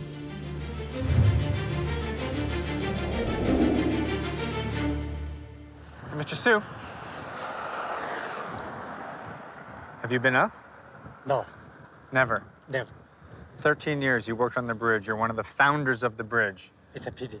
It's a pity. Yeah, because I'm acrophobic. So the guy who built the bridge doesn't want to get on top of the bridge. The guy who just showed up is going to go on top of the bridge. I'm going to go in this thing. It's not a good deal, but we're going in. It's a column, right? It's amazing. It's 2 concrete columns that rise up over 170 meters above sea level and are connected by a symbolic image of the Chinese knot. This steel intermediary bracing holds the bridge together, and from that, cables come down that hold up the road deck, and hopefully,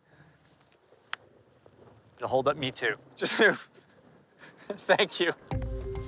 And away we go.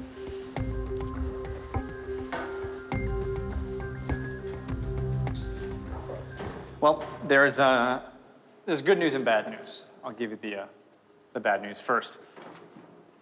The elevator is not enormous. The good news is we have an elevator operator. The bad news for him is that he's up there.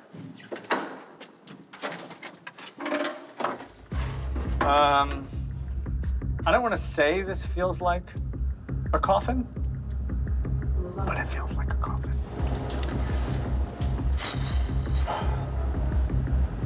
It'd be one thing if the thing went quickly, so you'd kind of get it over with, but we are just painfully and slowly creeping up the angled column, meter by meter. I don't know if I made mention of this earlier, but if you look over there, their door is open. Just the worst. Okay, not my favorite mode of transport. And almost there. Oh, almost there. Almost there. Oh boy, you can feel the wind now.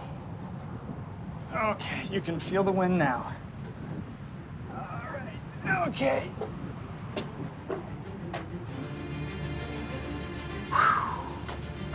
We've made it, ladies and gentlemen. Well, as you can hear it, the wind is intense up here. We're at almost 200 meters above sea level, and we're in Typhoon Alley, right? So the wind is blowing hard, which means I'm at top of this thing, right? And it's amazing, right? It's an incredible experience to get to the top of one of the most amazing bridges in the world. But really, for me, beyond the engineering, beyond the scope and the scale and the sheer numbers, it's the import. How does a piece of infrastructure like this not just change the region, but radically transform China and the world? For me, I just want to get down. With better connectivity across the Pearl River Delta, China is getting that much closer to its goal of creating a megacity, bringing people within just 1 hour of all the businesses and services they may need. It's a successful model, and it's being replicated at the nation's capital. For years, Beijing has been home to numerous industrial factories. But today, the buildings that once housed these factories now serve a very different purpose. And in the city's largest district, Chaoyang, they're embracing a new creative identity. 好吧，正好我们整理整理它，也可以哈。好好好。你把腰这个褶儿这样拉，这样是吗？我想瘦点。Guo Pei is China's first haute couture designer. She gained international fame showing her designs in the fashion capitals of the world. Wow. 你好. Hi, 你好, how are you? Wow. So that's sort of the sort of classic Chinese neckline. Yes. 我们再给它试一件衣服，这是我们的青花系列。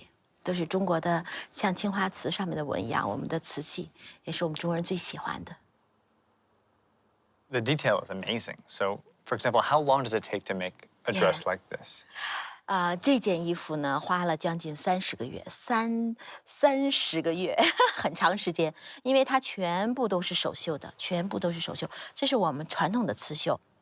It's from Paris? Yeah, yes. Guo Pei has been on a global trajectory ever since she opened her atelier in the district. And many fashion designers have since followed in her footsteps. You were one of the first pioneers, actually. So I guess 10, 15 years ago, there really weren't many of them. 因为在中国时尚只有30年，我可以说是从中国时尚有时尚82年学服装设计到现在，我是整个经历了中国时尚发展变迁的这样的一个过程。其实从我的角度来讲是，我的一次秀比一次秀的让他们去接纳，就是说，接纳了一个作为中国，就是一个中国时尚，一个中国设计师，甚至带有中国文化的一种风格。我可能代表中国的时尚发展，我也是中国设计师的代表。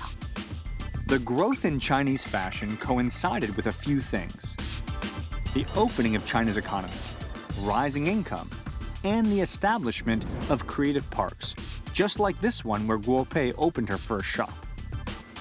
Today, Chaoyang has at least 41 art zones, attracting international and domestic talent.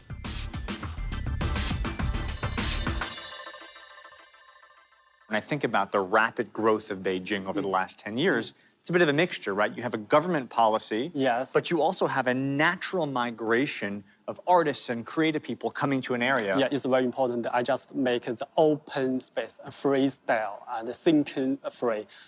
751D Park and 798 Art Zone is about the content and the culture and make the upgrade in this area.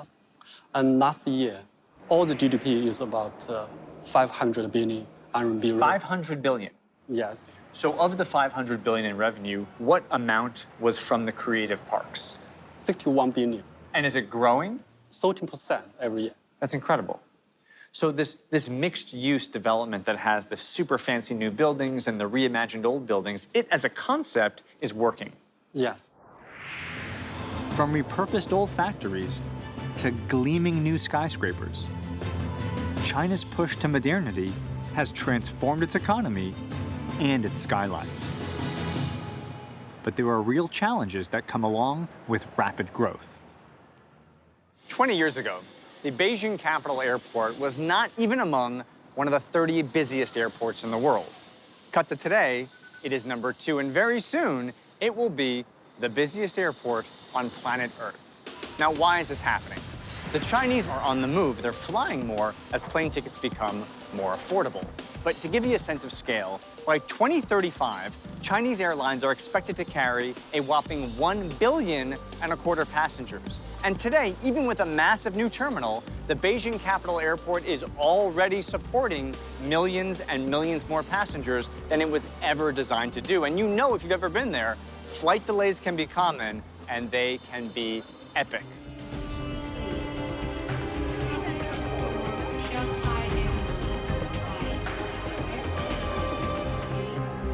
Chinese airports are like literally bursting at the seams. Todd Sienna is an aviation consultant who's been living in China for the past 10 years. Give me a sense for where it was when you got here to what you're seeing now. Well, you know, when I first arrived in China, the aviation industry was really at its very beginning. Chinese tourists had not gone overseas in a big way yet. They still, a lot of them needed to go through a very difficult process to apply for visas. And today that's all changed. This is all a result of Chinese people becoming wealthier. So you got people with money, and now you got people with visas.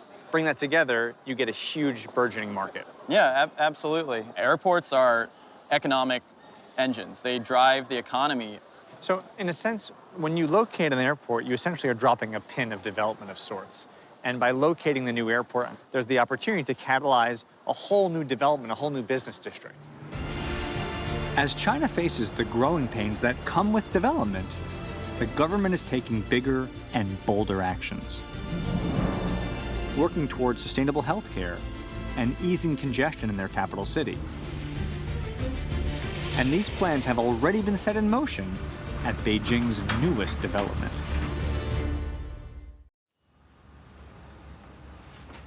What do you think? Let me check you. You look good here. Check you there. Okay, look. Oh, go over here. Click this over here. Yeah, lock it up there. So we good? Let me check you out. You're over here. Here, look over here. Let me check your hat. Your hat looks good. All right, you come here. Give me a hug. All right.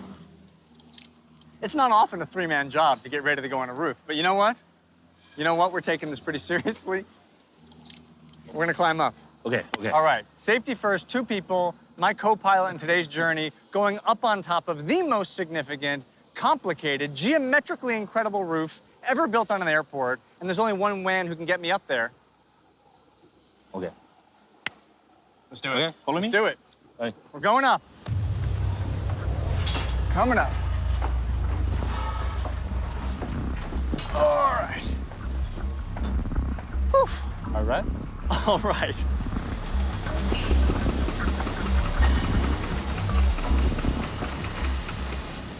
Wow. I mean, the incredible thing is once you get up to the roof, you really get a sense for the landscape of this property, and you can see just how far and wide this development is. I mean, this is going to be a massive piece of transportation infrastructure. The Beijing new airport will meet the future transportation needs of the region. But it also serves a larger goal: to connect Beijing with Tianjin and Hebei and the new special economic zone called Xiongan. At 2,000 square kilometers, the development will be more than 3 times the size of New York City. And once companies and schools move to Xiongan, 4.5 million of Beijing's current residents are expected to follow, bringing new economic opportunities and freeing up space and air for the capital.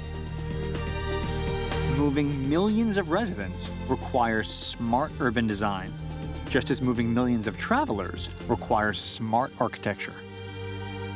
Typically, the airport is a very, very long horizontal bar. But here you've turned it into almost like a starfish. Okay, this ship can give you more than 4,000 meters to put the gate. The starfish shape increases the surface area for planes to park at, while at the same time compacting the airport to decrease walking distance. In a sense, an airport is really about speed and convenience. That's amazing, right? Because when I look at the roof, I see these long skylights, and really, it's a path. Yeah. Yes. Follow the light. Yeah, follow the light. Where are we going? Are we going to the high place? Ahead. Yeah? Ahead 50 meters. 50 meters.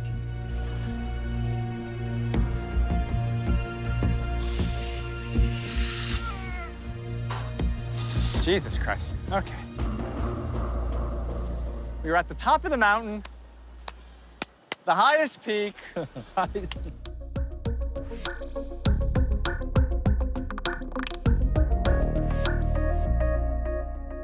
Now, us being up here, what's so cool about that is it really gives you a sense for how this roof transforms. In some areas, it's way over your head. In other areas, it comes crashing down to actually meet the terminal. That space where the roof comes down is happening right over there. We're literally inside one of the most dramatic parts of the roof.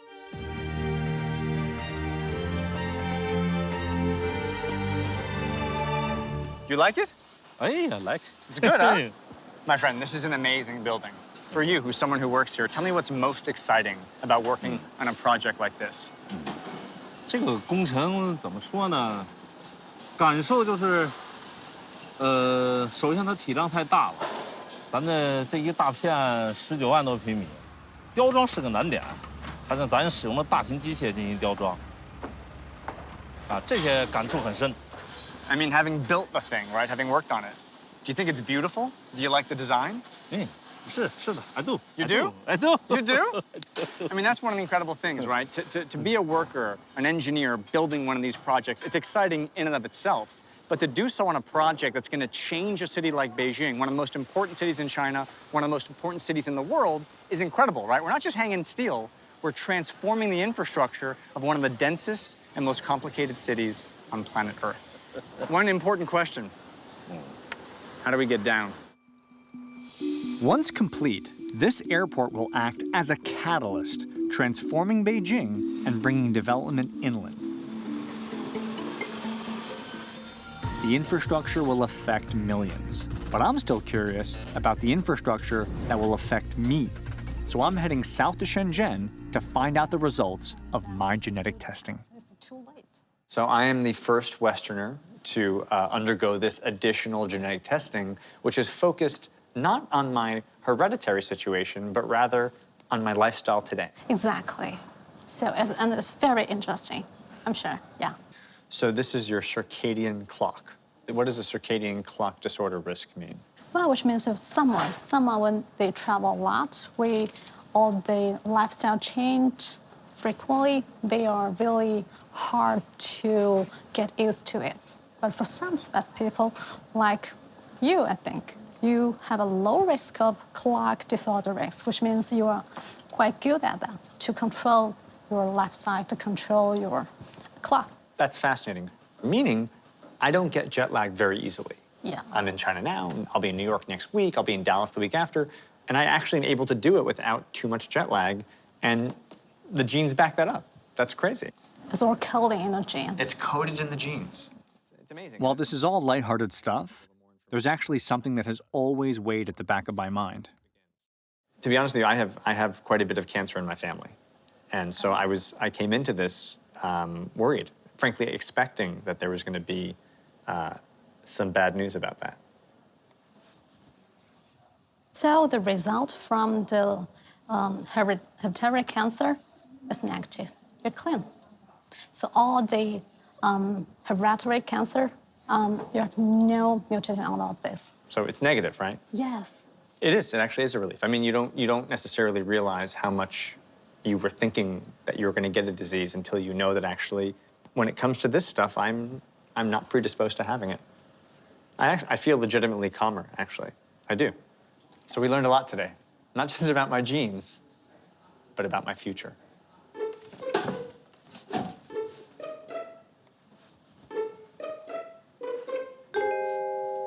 I mean, I'm just saying, I'm not married, you're not married, I got good genes. Look, if ever you were to meet a boyfriend and say, well, what kind of guy is he? You know everything. Dating profile aside, genetic tests like this could change the way we treat diseases. In the old days, that when people get a disease, the treatments were all the same. Right. They use the same drugs for everyone. Right. Nowadays, the genetic sequencing can provide more accuracy about the genomic information of cancers, and we can have information of 20,000 genes at the same time. if I have a tumor and you have a tumor, they're both cancer, but at a molecular level, these tumors are different. Yes. And as a result of that discovery, the way we approach our treatment should also be different. That's the progress of science. I mean, it's incredible. Like in the term of our lifetimes, in 20, 30 years, we've already changed the way we're thinking about cancer. This precision medicine that comes from gene mapping will help patients live longer and better. And learning that cancer is not part of my genetic destiny has already changed my outlook on life.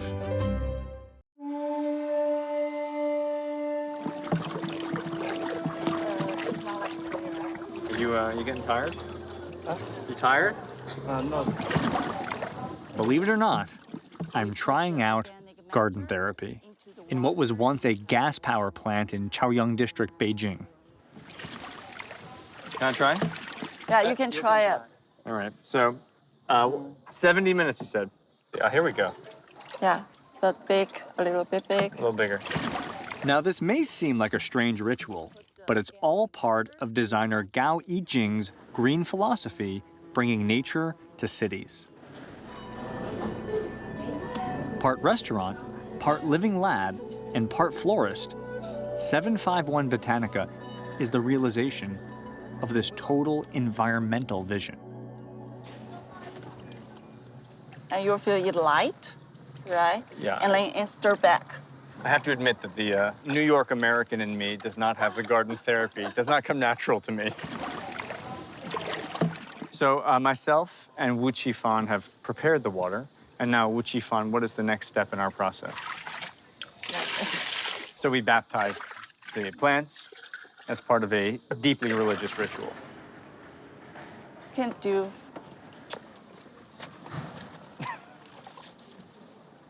Wu Qifan, you're killing me here, buddy. You're killing me, man. You're just killing me. No, you will grow well. I thought this was supposed to be relaxing. You're just killing me, dude. Get the willows nice and wet, and we express ourselves through the majesty of gardening. This isn't something you've invented, so I look ridiculous today, is it? No, you're No? not. Okay, just You making look sure. so handsome. I look today. handsome? All right. Yeah.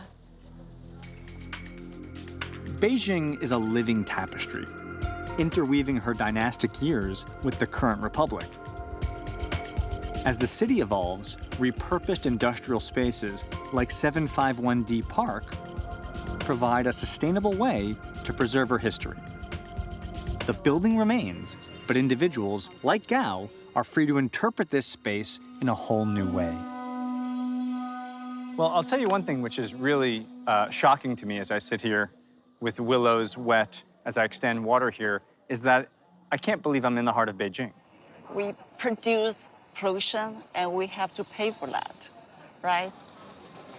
This is everything we have to do. It's not only my mission. I hope from me, from work from my heart, speak from my heart, can give a lot of inspiration and influence to all around the world. To let people think about what world we are in and what we are going to be in the future. Could not have said it better. That means you stay here, keep changing the world.